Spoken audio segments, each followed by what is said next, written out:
thanks so much, everyone, for joining us. Laurence and I will be engaging in conversation with you about facial recognition and the potential for litigation. We'll kick off with a short presentation by Laurence, after which we can have a discussion and focus on whatever issues are most interesting to you. So I'll hand over the floor to Laurence.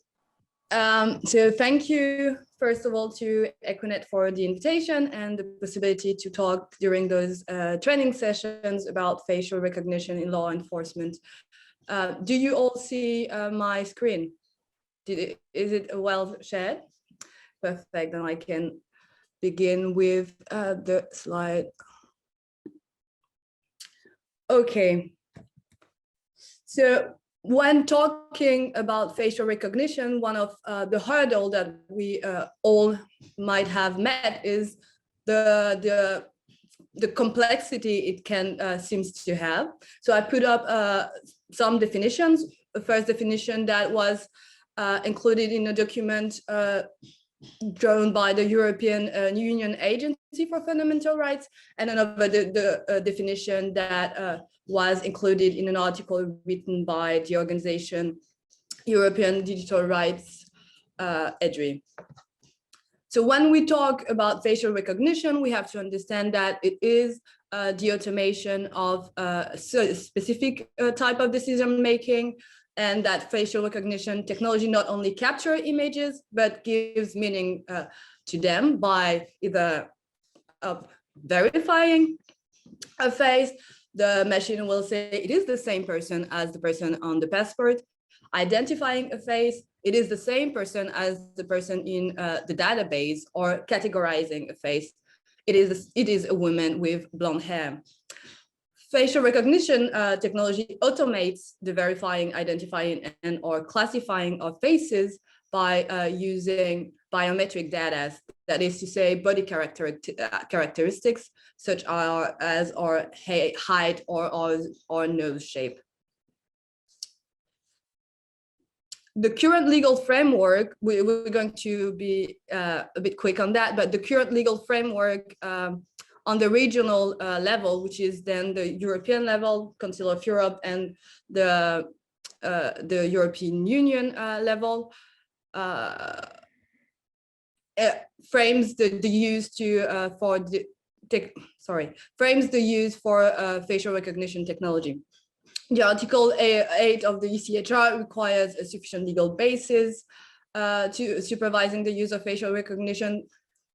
This entails two cumulative conditions: a formal condition, it has to be a law, so a legal text of a certain importance, and a material condition, it has to be sufficient, with specific provisions protecting fundamental freedoms, specifically the right to privacy and family life, and that only it can only be authorized if it is necessary to a democratic society. So you see there that it entails a need of balancing. Article 9 of the General Data Protection Regulation foresees a general prohibition of the use of facial recognition with exceptions. Some of the exceptions to the prohibition are explicit consent of the data subject. The data subject in this cases are mainly us in most of our way of living. Or it can be an exception when it is necessary to protect a person's vital interests or a third party's vital interest if the consent is impossible to collect. Another exception is the processing if the processing is necessary for reasons of substantial public interest. The application, the use of facial recognition systems in the recent times have led to litigations contesting the use by law enforcement of such technologies. Most recent cases will be Bridges versus Police of South Wales in 2020, and a very, very recent opinion issued by the Data Protection Authority this month, April 2021 in Italy.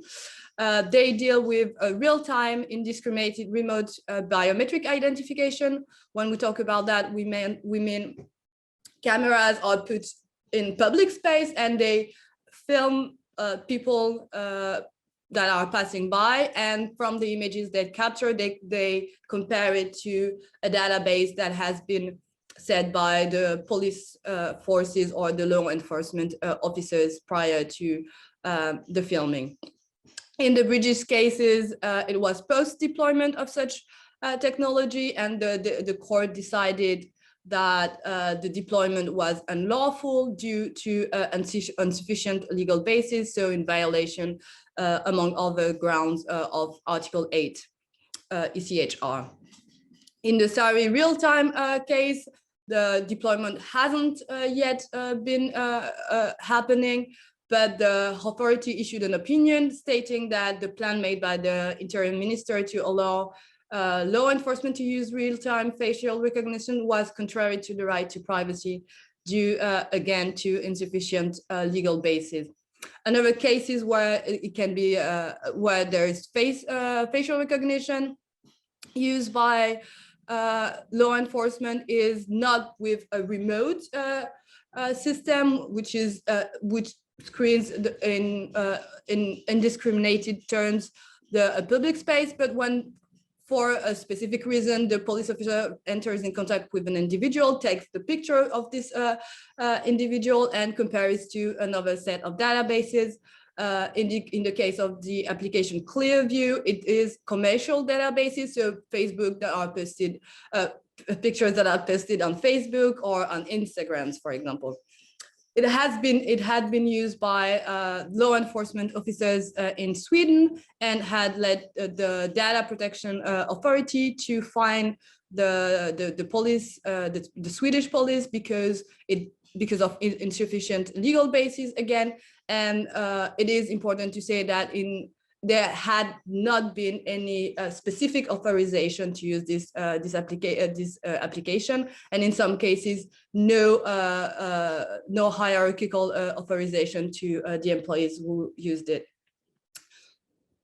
So I will skip the details on this slide, but just for you to know that there are specific regulations concerning migration control in the when it is about facial recognitions that actually are not human rights centered, but are actually centering technical criteria. And it can be seen as problematic because facial recognition technology as a system in a social context actually challenges our fundamental rights. It challenges our right to privacy, so Article 8 ECHR, because facial recognition technology doesn't require a consent to function. It can be used without us knowing about it. It captures very sensitive data that are uniquely personal to us and characteristic to to each individual, and it can put normative expectation on how we should appear in public spaces, and therefore limit our right to self-determination as protected by the right to private life. It is also a challenge to our rights, our enjoyment of our right to freedoms of expression and of assembly, because it has a chilling effect. People knowing that they might be filmed will let less go outside to demonstrate, for example, to and fight against specific issues. It is particularly relevant to the equality bodies, a specific challenge to the right to non-discrimination as guaranteed by the Article 14 ECHR. Western systems of facial recognition fail to identify people that are not white cis men.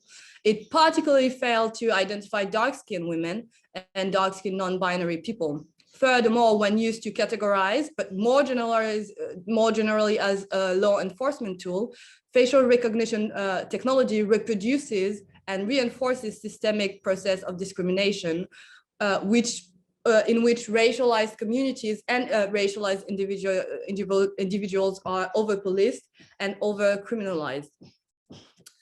It has already happened and had dramatic consequences that we know of in the United States. where at least 3 Black men have been wrongfully arrested and wrongfully sentenced, in some cases, to jail time due to a bad facial recognition matches. It comes in a little in a social context where policing has demonstrated its discriminatory biases and effects. So the case of the gang matrix that I won't develop here is a good example. We can talk about it in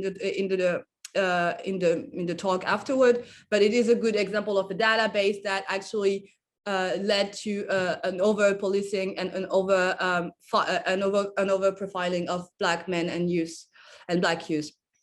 The Défenseur des droits, so the equality body of France, also published a report in 2017 stating that as individuals that are perceived as Black or brown, in this case is Arab men, are 20 times more likely to undergo identity control than others.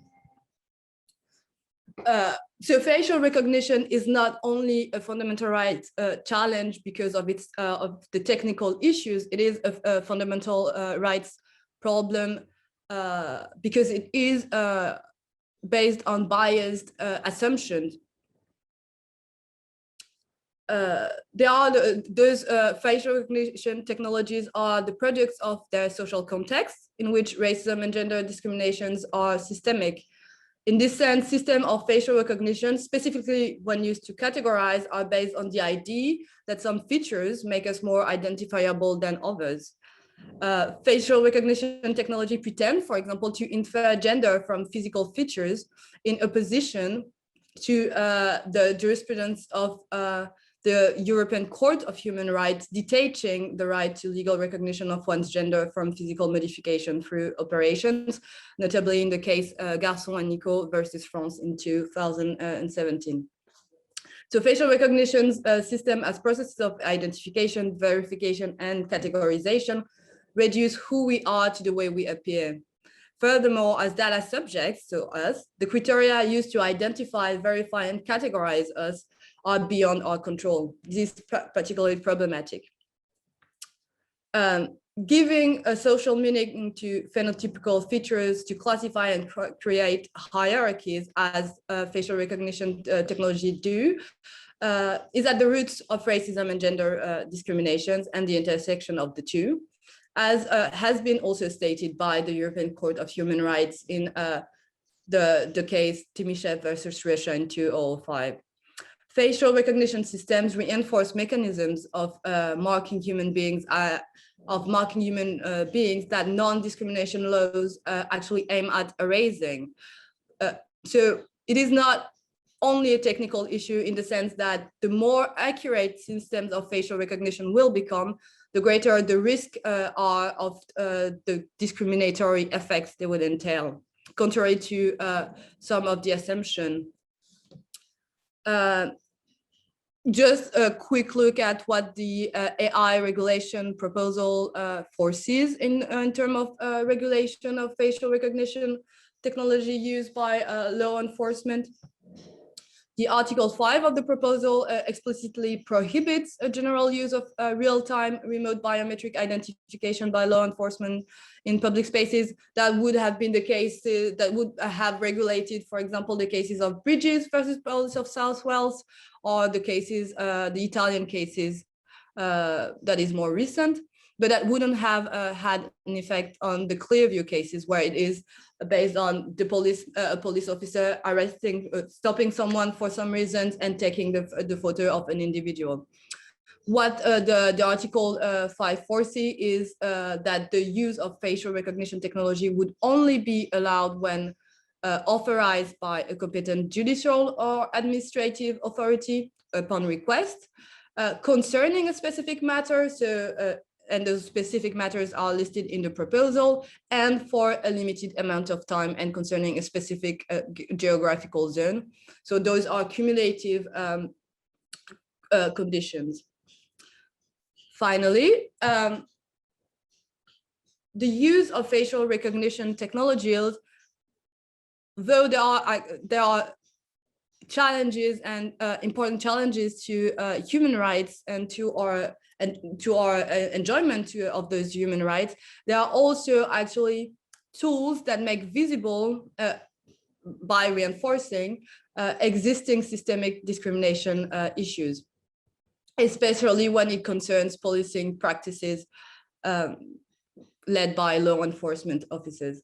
Though the automation of pre-existing practices make their use a specific threat to human rights, the very same automation makes dynamics of discrimination more perceivable because more easily quantifiable. In this sense, facial recognition technologies act as great revealers. By challenging not only the technologies, but also the pre-existing practices that render them discriminatory, for example, the criteria used to include people on watch lists, or the over-surveillance and over-policing of certain groups, litigations around facial recognition technology can actually lead to a better overall guarantee of our right to not be discriminated. This is the end of this presentation, and now it is open to discussion and questions.